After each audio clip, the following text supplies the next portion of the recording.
அஸ்ஸலாமுஅலைக்கும் friends, welcome back to channel. இன்றைக்கி நம்மளோட ஒரு மாம் யூடியூப் சேனலில் கேசரி ரெசிபி பார்க்க போகிறோம். கேசரி தானே, இது யாருக்கு தெரியாது அப்படின்னு யோசிக்காதீங்க. இந்த கேசரி நார்மலாக நம்ம சாப்பிட்றது மாதிரி இல்லாமல் கொஞ்சம் ரிச்சான டேஸ்ட்டாக ரொம்ப ஹெல்த்தியாகவும் இருக்கும். குழந்தைங்க பெரியவங்களுக்குலாம் கண்டிப்பாக பிடிக்கும். வீடியோ ஃபுல்லாக ஸ்கிப் பண்ணாமல் பார்த்து இந்த கேசரி ட்ரை பண்ணி பார்த்துட்டு எப்படி இருக்குன்னு எனக்கு ஃபீட்பேக் சொல்லுங்கள். வாங்க வீடியோக்குள்ளே போகலாம். அதுக்கு முன்னாடி சேனல் சப்ஸ்கிரைப் பண்ணாத ஃப்ரெண்ட்ஸ் சப்ஸ்கிரைப் மட்டும் பண்ணிக்கோங்க. ஒரு பெரிய பீட்ரூட்டை ஸ்கின் பீல் பண்ணிவிட்டு இந்த மாதிரி துருவி எடுத்துக்கோங்க. இது ஒரு மிக்ஸி ஜாருக்கு மாற்றிடலாம். அரை டம்ளர் மட்டும் தண்ணி ஊற்றி ஃபர்ஸ்ட் நல்லா பேஸ்ட்டாக அரைச்சிக்கிட்டு இன்னொரு அரை டம்ளர் தண்ணி ஊற்றி இதிலேருந்து பீட்ரூட் ஜூஸ் எல்லாம் கலெக்ட் பண்ணி எடுத்துக்கோங்க ஒரு கப்பில். அப்புறமா ஸ்டவ் ஆன் பண்ணிக்கலாம். ஸ்டவ் ஆன் பண்ணி பாத்திரம் வச்சு அதில் 2 டேபிள் ஸ்பூன் அளவுக்கு மட்டும்தான் நான் நெய் சேர்த்துருக்கேன். போதும் இதுவே. இதில் முந்திரி பருப்பு சேர்த்து நல்லா வறுத்துக்கலாம். முந்திரி பருப்பு கோல்டன் ப்ரௌன் ஆகிட்டதுக்கப்புறமா திராட்சை சேர்த்து வறுத்துக்கிறேன். திராட்சை நல்லா உப்புசமாக வர வரைக்கும் வறுத்திக்கோங்க. அதுக்கப்புறமா இது எல்லாத்தையும் தனியாக எடுத்து வச்சுட்டு இந்த மீதி இருக்கிற நெய்யிலேயே ரவையை சேர்த்து நல்லா வறுக்க போகிறோம். ஒரு கப் அளவுக்கு நான் ரவை எடுத்திருக்கேன். மெஷரிங் நல்லா பார்த்துக்கோங்க. ஒரு கப் அளவுக்கு ரவை எடுத்து இந்த நெய்யில் போட்டு லோ டு மீடியம் ஃப்ளேமில் நல்லா வறுத்து விடுங்க. ஆல்ரெடி ரோஸ்டட் ரவாவாக இருந்தாலுமே கேசரி செய்கிறப்ப ஒன்ஸ் இந்த மாதிரி வறுத்துட்டு செஞ்சால் தான் நல்லாயிருக்கும். எல்லா பக்கமும் சூடு வர வரைக்கும் நல்லா வறுத்துக்கலாம்.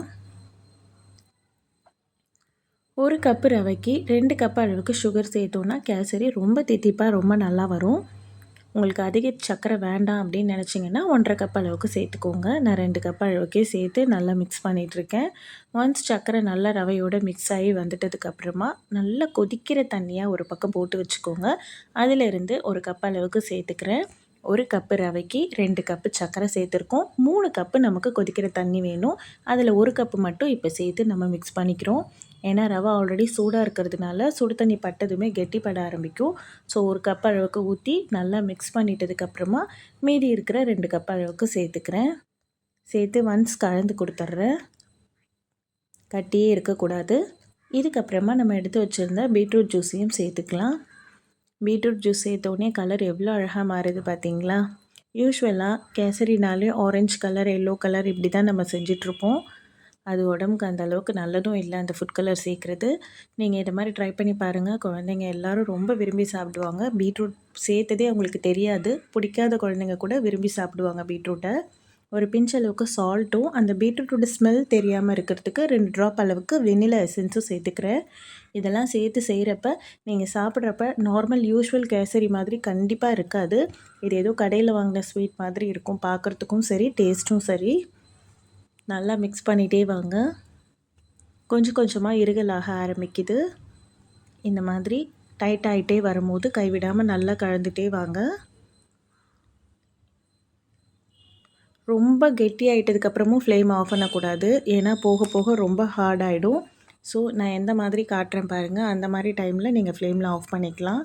பபிள்ஸ் வருது பார்த்திங்களா? இந்த மாதிரி. இந்த நேரத்தில் நம்ம சேர்த்து வறுத்து வச்சுருந்த முந்திரி திராட்சை சேர்த்து ஃபாஸ்ட்டாக மிக்ஸ் பண்ணிவிட்டு ஃப்ளேம்லேருந்து ஆஃப் பண்ணிவிடுங்க. இந்த மாதிரி இலகலாக இருக்கும் போது ஆஃப் பண்ணால் தான் போக போக அது நமக்கு சாப்பிட்றதுக்கு நல்லாயிருக்கும். ஃபைனலாக இதில் கொஞ்சமாக நெய் ஆட் பண்ணிக்கலாம். இது ஆப்ஷனல் தான், தேவைப்பட்டால் போட்டுக்கோங்க. ஜஸ்ட் ஒரு ஸ்பூன் அளவுக்கு சேர்த்து இதை மிக்ஸ் பண்ணிக்கலாம். இந்த பதத்தில் இருக்கும்போதே நான் பிளேட்டில் ஆல்ரெடி நெய் தடவி வச்சுருக்கேன். இதில் நம்ம இந்த கேசரியை அப்படியே செட் பண்ணுறதுக்காக போட்டு வச்சிடலாம். நீங்கள் இப்படியே கப்பில் கொடுக்குறதா இருந்தாலும் கொடுக்கலாம். இல்லை பீஸ் போடுறதா இருந்தால் இந்த மாதிரி பிளேட்டில் போட்டு வச்சுட்டு கொஞ்சம் நேரம் ரெஸ்ட் பண்ணிவிட்டு அதுக்கப்புறம் இன்னொரு பிளேட்டில் அப்படியே திருப்பி எடுத்தோன்னு சொன்னால் அழகாக ஒட்டாமல் வந்துடும். பாருங்கள், ஒரு ஹல்வா மாதிரி இருக்குது பார்க்குறதுக்கு, கேசரி மாதிரியே இல்லை. இன்னும் கூட நான் இதில் கொஞ்சம் நட்ஸ் ஆட் பண்ணிவிட்டு பீஸ் போட்டுடுறேன். ஒவ்வொரு பைட்டுமே அவ்வளோ டேஸ்டிங்காக இருக்கும். ரொம்ப நல்லாயிருக்கும். எப்பயும் யூஸ்வலாக செய்கிற கேசரி இல்லாமல் இதை மாதிரி ஒரு வாட்டி ட்ரை பண்ணி பார்த்து உங்கள் குழந்தைங்களுக்கெல்லாம் கொடுங்க. வீடியோ பிடிச்சா லைக் அண்ட் ஷேர் பண்ண மறந்துடாதீங்க. தேங்க்யூ ஃபார் வாட்சிங்.